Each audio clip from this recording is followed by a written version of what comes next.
You're back, dog. Yeah. That's what we're trying to do. Yeah. You know, I have to say this. Because of you, everyone here, you know how long we've been doing this? We have been having fun because of you for 60 years.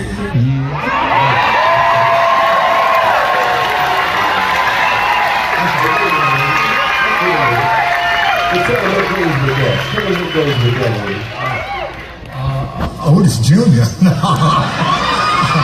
Now, see what Ty is talking about, me telling you all how old I am. I'm 81 years old.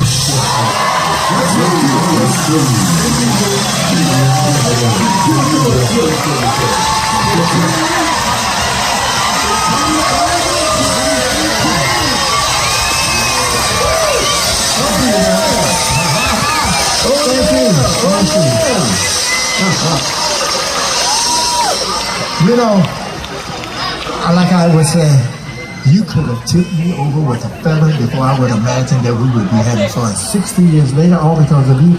Thank you. So while we're sitting down, we might as well make it worthwhile. And by that, I would like to say this. Now, I'll try and not use the word never. Because, you know, in life, you never know. You know. But I'm going to use it tonight. And by that, I'm going to say, there will never, ever be another recording company like Motown Records. That's right. I mean, see, back during the day, Motown was like the YMCA. Now, we would go up there and hang out, even if we didn't have to record. The Supremes would be there, the Spinners, the Miracles, Four Tops.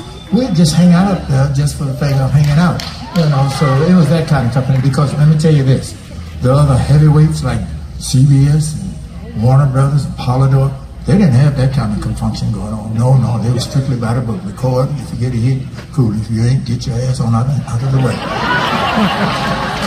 Yeah. You know, I want to tell you a few things about what made Motown so wonderfully different. Now I want to tell you about the Marvelettes. You know, one day we were up there in Motown, and I think it was the late great Lamont Dozier who was part of the HDH. You know, so when they wrote the Stand Up. No. So when they wrote Where Did Our Love Go? At first they thought it would be good for the Marvelettes. So they took it to the Marvelettes and they let them hear, and Marvelous said, well, baby, where did our love go? We don't want to say nothing like that. So HJ Smith said, okay, fine, good. They gave it to the Supremes, and we know what happened to the Supremes. They sold hit after hit after hit, you know, and so, you know, it was that kind of thing going on. And I'll tell you something else while we're sitting here chilling. I'll tell you about Papa Was a Rolling Stone. Now, you know, this one, yeah. Well, it's true that Dennis's father did pass on September the 3rd. You know, so Norman Whitfield was our producer at the time. So we came in off the road, we went up to the studio, and Norman was playing the track to Papa Was a Rolling Stone, excuse me. And we were tired of singing the psychedelic stuff.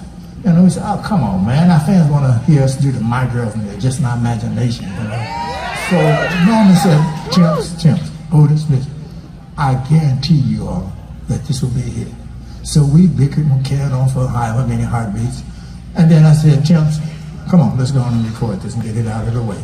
We went in the studio and we recorded Papa Was a Rolling Stone. Now, when you listen at Papa, Dennis was not in the best frame of mind. You know, he sung it with a little attitude. So when you listen at it, you can hear Papa, you know, he had that edge to it. So, okay, we finished it. We went out on the road and we flew in from Hawaii. And we had to fly into Philadelphia. And at that time, they were having the power things for all the recording companies to come together and display what they were going to release during the year. So I went into Warner Brothers Records, and they were playing Papa Was a Rolling Stone. I went into Atlantic Records, they were doing Papa Was a Rolling Stone. I went into CBS and all the rest of them. All of them was playing Papa Was a Rolling Stone. So I came back to Motown Suite. I said, Mary, why are they playing all of our records at different companies. Well, I'll tell you why. When they released Papa Was a Rolling Stone, went to #1, laid there for a whole lot of weeks. I have 2 Grammys because of you. Yeah, thank you. Yeah. So the reason I'm telling that, I was telling someone about some of the things that I went through in Motown. He said, Otis, you should tell that to the audience. And, so that's what I'm doing. But I like to say this, aside from the hits, Motown was so unique that they had a company called Artist Development. Whereas they would teach us as artists how to be, not only on stage, but how to be when we're off stage. Because Maurice King said, that's when they're really going to watch you guys. We said, really? Why is that? He said, because they know what you're supposed to do on stage. How are you all as people off stage? Barry hired some wonderful thespians. Maurice King, our vocal coach. Harvey Fuqua, who used to sing with the noted Harvey and the Moonglobes. Charlie Atkins, all the step master. He would teach us all those complicated steps. But I got to give credit to the one that really got us started, the late, great Paul Williams. Yeah, and in fact, we have Paul Williams' nephew on guitar, Adrian Williams.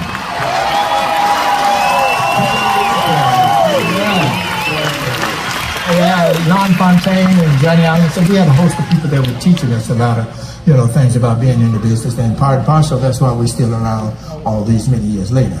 But with that being said, I'd like to let you all know we have a brand new CD out, and the name of it is Temptation 60. Yeah. And when we got the green light that we were going to do the 60th anniversary of the Temptation, Derek and myself, we were riding around one of LA's many freeways. So I said, D, man, it's only right that we had Smokey part of this, because Smokey got us started with the way you do the things you do, my girl, since I love my baby, getting ready, So Derek said, well, call him. So I called him now for 60 years. You know what Smokey called me? So I said, hey, Smoke, we'd love for you to be part of our 60th anniversary album. No problem, Oak.